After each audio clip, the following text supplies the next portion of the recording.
اعوذ باللہ من الشیطان الرجیم، میں اللہ کی حفاظت چاہتا ہوں مردود شیطان سے۔ بسم اللہ الرحمن الرحیم، اللہ کے نام سے شروع کرتا ہوں جو کہ بہت ہی مہربان اور ہمیشہ رحم فرمانے والا ہے۔ اہدنا الصراط المستقیم، اے اللہ ہمیں سیدھے راستے پر چلا۔ السلام علیکم ناظرین، آپ کا پھر سے خیر مقدم ہے الصراط میں۔ آج انشاءاللہ ہم درس حدیث کا 5واں دن مکمل کر لیں گے، اور اگر آپ لوگوں نے ابھی تک ہمارے چینل کو سبسکرائب نہیں کیا ہے تو پلیز سبسکرائب کر لیں اور ساتھ ہی بیل آئیکن پر دبائیں تاکہ ہماری آنے والی تمام ویڈیوز کی نوٹیفیکیشن آپ لوگوں تک پہنچے، اور ساتھ ہی ساتھ اگر ویڈیو اچھی لگے تو لائک، شیئر اور کمنٹ ضرور کریں۔ اب چلتے ہیں درس حدیث کی طرف۔ آئیے درس حدیث شروع کرتے ہیں۔ ارے بھائی، جو وضاحت کچھ رہ گئی تھی، حدیث پاک کی کچھ وضاحت ہوئی تھی اور کچھ وضاحت باقی رہ گئی تھی، انشاءاللہ آج ہم اسے پورا کر لیں گے۔ جی انشاءاللہ۔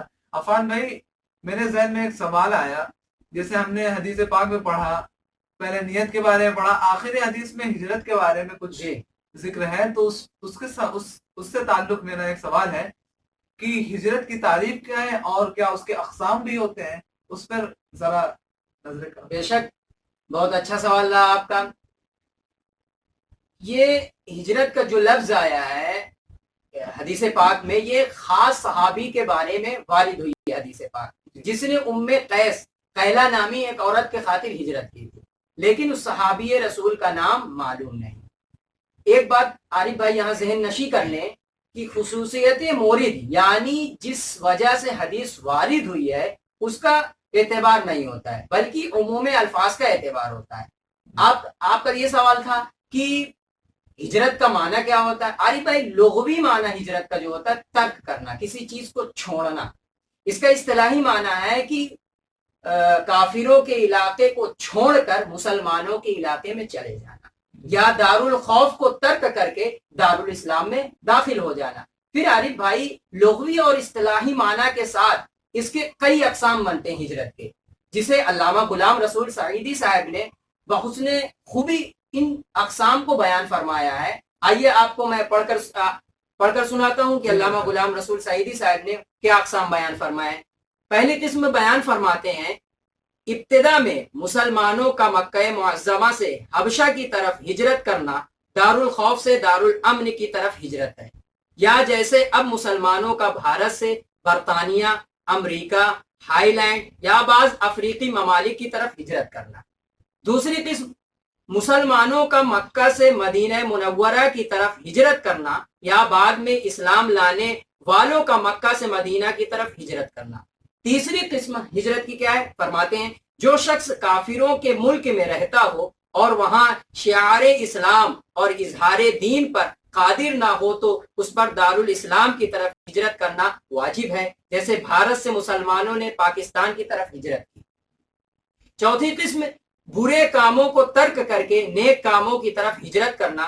حدیث میں ہے، مہاجر وہ ہے جو اللہ رب العزت کے منع کیے ہوئے کاموں سے ہجرت کرے، مہاجر وہ ہے جو برائیوں سے ہجرت کرے۔ سبحان اللہ۔ پانچویں قسم، آخری زمانے میں جب فتنوں کا ظہور ہوگا تو لوگ شام کی طرف ہجرت کریں گے۔ حضرت عبداللہ بن عمر رضی اللہ تعالیٰ عنہ بیان کرتے ہیں کہ میں نے رسول اعظم صلی اللہ علیہ وآلہ وسلم کو یہ فرماتے ہوئے سنا ہے کہ عن قریب ایک ہجرت کے بعد دوسری ہجرت ہوگی، پھر روئے زمین کے نیک لوگ حضرت ابراہیم علیہ السلام کی ہجرت کو لازم پکڑ لیں گے، اور روئے زمین کے برے لوگ اپنی جگہوں پر رہیں گے۔ عفان بھائی، بخوبی آپ نے سمجھایا، لیکن میرے ذہن میں ایک سوال گردش کر رہا تھا کہ آپ صلی اللہ علیہ وسلم کے زمانے میں جن صحابہ نے ہجرت کی اور فتح مکہ کے بعد، اور بعض حدیث میں آتا ہے کہ ہجرت نہیں کر سکتے فتح مکہ کے بعد، تو کیا فتح مکہ کے بعد ہجرت منقطع ہو گئی یا قیامت تک کے لیے باقی ہے؟ اس پر ذرا نظر کرم فرمائیں۔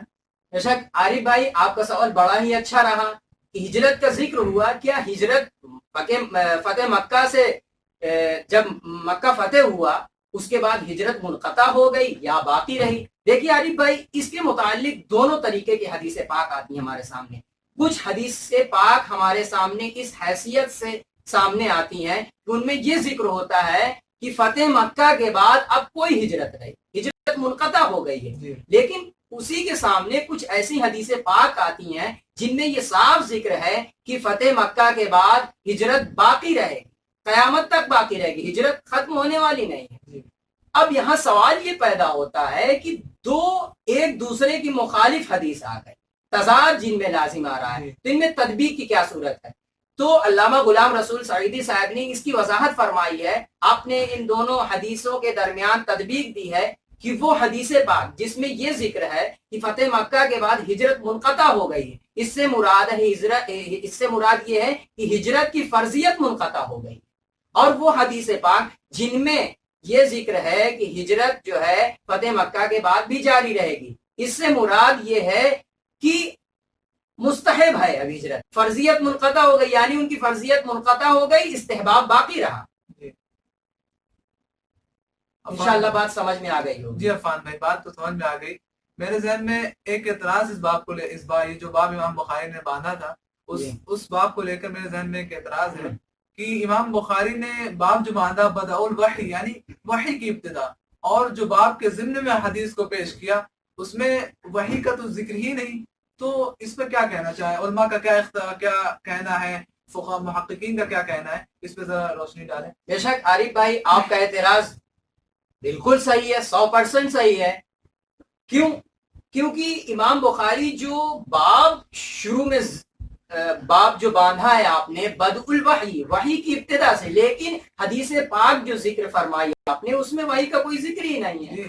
تو میں آپ کو یہ بتانا چاہتا ہوں کہ علامہ غلام رسول سعیدی صاحب نے ان کے جوابات دیے، اس سوال کا، اس اعتراض کا جواب دیا آپ نے کئی طریقوں سے اور کئی انداز سے آپ نے جواب دیا۔ آئیے میں آپ کو ان جوابات کو پڑھ کر سناتا ہوں تو بات واضح ہو جائے گی۔ پہلا جواب آپ نے کیا فرمایا بدء کا معنی ابتدا بھی ہے اور ظہور اور غلبہ بھی ہے۔ وحی کی ابتدا کا ذکر اس باب کی تیسری حدیث میں ہے، اور یہ حدیث آپ نے مدینہ منورہ میں ارشاد فرمائی تھی، اور وحی کا ظہور اور غلبہ مدینہ منورہ میں ہوا تھا۔ پہلا جواب۔ دوسرا جواب آپ ارشاد فرماتے ہیں اس حدیث میں فرمایا ہے اعمال کا مدار نیات پر ہے، یعنی ہر کام میں حسن نیت اور اخلاص ہونا چاہیے، اور اس حدیث کو وارد کرنے سے امام بخاری کا مقصد یہ ہے کہ انہوں نے اپنی اس کتاب کو حسن نیت اور اخلاص کے ساتھ مدون کیا ہے۔ تیسرا جواب آپ ارشاد فرماتے ہیں اس حدیث میں ہجرت کا ذکر ہے، اور نبی کریم صلی اللہ علیہ وسلم نے یہ حدیث ہجرت کے بعد مدینہ منورہ میں فرمائی۔ اور چوتھا جواب، اور بڑا ہی واضح جواب ہے، بات بالکل واضح ہو جائے گی، آپ فرماتے ہیں یہ حدیث رسول اعظم صلی اللہ علیہ وسلم نے مدینہ میں منبر پر خطبے میں ارشاد فرمائی۔ اسی طرح حضرت عمر رضی اللہ تعالی عنہ نے بھی اس حدیث کو منبر پر خطبے میں بیان کیا، اور جب یہ حدیث منبر پر خطبہ بن سکتی ہے تو کتاب کے شروع میں بھی خطبہ بن سکتی ہے۔ سو امام بخاری نے یہ چاہا کہ اپنی اس کتاب میں اپنے الفاظ پر مشتمل خطبہ لکھنے کے بجائے حدیث صحیح کی اس کتاب میں حدیث صحیح کو ہی بطور خطبہ وارد کیا جائے، اسی وجہ سے امام بخاری نے اپنی اس کتاب میں الگ خطبہ نہیں لکھا۔ آئیے علی بھائی اب ناظرین سے ملتے ہیں۔ انشاءاللہ کچھ باتیں تو ضرور سمجھ میں آئی ہوں گی۔ ہم نے یہ پہلی حدیث کی جو وضاحت باقی رہ گئی تھی، ہم نے وہ آپ کے سامنے پیش کر دی ہے۔ انشاءاللہ آپ ہمارے چینل سے جڑے رہیں، اور اسی طرح کی ہم اپنی علمی گفتگو سے آپ لوگوں کو فائدہ پہنچانے کی کوشش کرتے رہیں گے۔ انشاءاللہ اگلی ویڈیو میں ملتے ہیں۔ السلام علیکم۔